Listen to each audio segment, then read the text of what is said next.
অত্যাচারী, স্বৈরাচারী, দুর্নীতিবাজ, জনবিরোধী সরকারের পতন ঘটাইয়া নতুন একটা সরকার গঠন করা, তার মধ্য দিয়া গত 5টা বছর প্রতিদিন, প্রতি সপ্তাহ, প্রতি মাস, প্রত্যেকটা বছর আমাদের নাগরিকদের অধিকার এটা কায়রা নিয়ে গেছিল।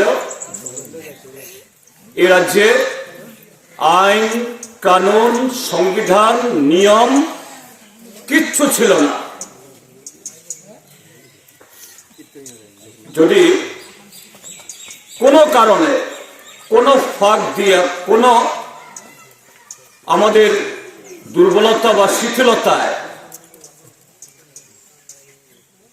আবার সেই প্রতারণার হাত ধরে যদি তারা আসতে পারে, এই 5 বছর আমরা যা দেখছি এবং এখনো কিছু কিছু আমরা দেখতে বাধ্য হইতেছি, এটা আরো বেশি হইব। সেটা কি?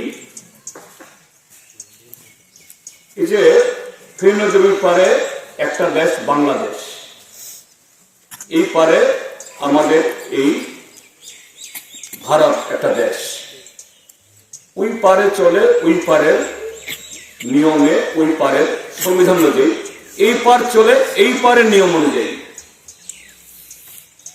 আমাদের সংবিধান কি বলে? আমি একজন নাগরিক, আমি যারে খুশি তারে ভোট দিতে পারি, আমি আমার জমি আছে বা ক্ষেত আছে বা ব্যবসা আছে, আমার যা যোগ্যতা আছে,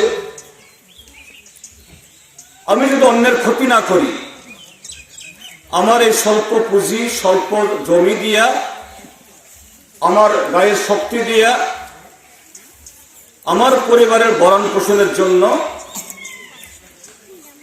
আমি যে কোনো কাজ করতে পারি।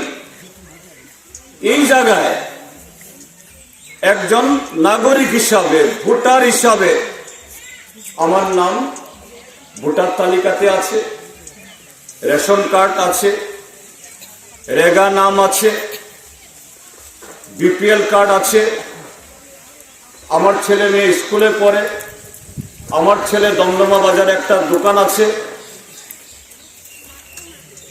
আমি যদি অন্যের ক্ষতি না করি, এগুলি আমাকে এই ক্ষেত করতে, দোকান করতে বা কাজ করে খাইতে আমাকে কেউ বাধা দেয় না। নাগরিক হই,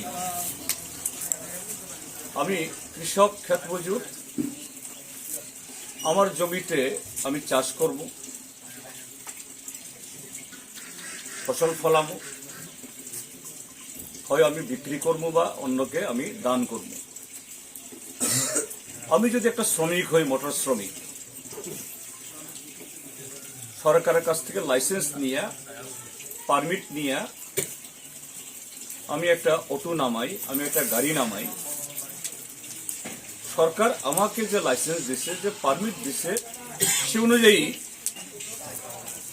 আমি এই গাড়ির ব্যবসা করে আমার সংসার আমি চালাবো। আমি যদি শহরের একজন টুয়েব শ্রমিক হই, গ্রামের একজন রেগা শ্রমিক হই, সরকার অধিকার দিছে শহরের ক্ষেত্রেতে বিপিএল ভুক্ত পরিবার তারা টুয়েপে কাজ করতে পারবো। সেখানে যে দলমতেরই হোক, আর গ্রামের ক্ষেত্রে হইলে যদি রেগা কার্ড হয় থাকে, তাকে সরকার 100 দিন কাজ দিতে বাধ্য। সেই গুরুত্ব দিয়া আমাদের সবার কাছে এই বার্তা পৌঁছাইতে হইব এবং এই ভোটে অংশগ্রহণ করতে হবে। আমি কেন কথাটা এইভাবে বলতেছি কারণেই যে গত 5টা বছর যদি আপনি প্রতিটা দিন দেখেন, প্রতিটা সপ্তাহ প্রতিটা মাস কিভাবে আমরা কাটাই। একটা স্বাধীন দেশে যেমন এই ফেনী নদীর পারে, ওই পারে একটা দেশ, এই পারে একটা দেশ। ওই পারের নাগরিকরা আমাদের মতো রক্ত মাংসের, আত্মীয় স্বজনও আছে, ভাষা এক, সংস্কৃতি এক। তাদের দেশের মানুষ চলে তাদের দেশের আইনে, তাদের দেশের নিয়মে। আমাদের দেশের মানুষও আমরা চলি আমাদের দেশের আইনে, আমাদের দেশের নিয়মে। আমাদের দেশের আইন কি? একজন ব্যক্তি, একজন নাগরিক, গরিব বা ধনী, আমরা যে কোনো দল করা, যে কোনো ধর্ম পালন করা, এটা যার যার ব্যাপার, কেউ সেখানে বাধা দিতে পারবো না।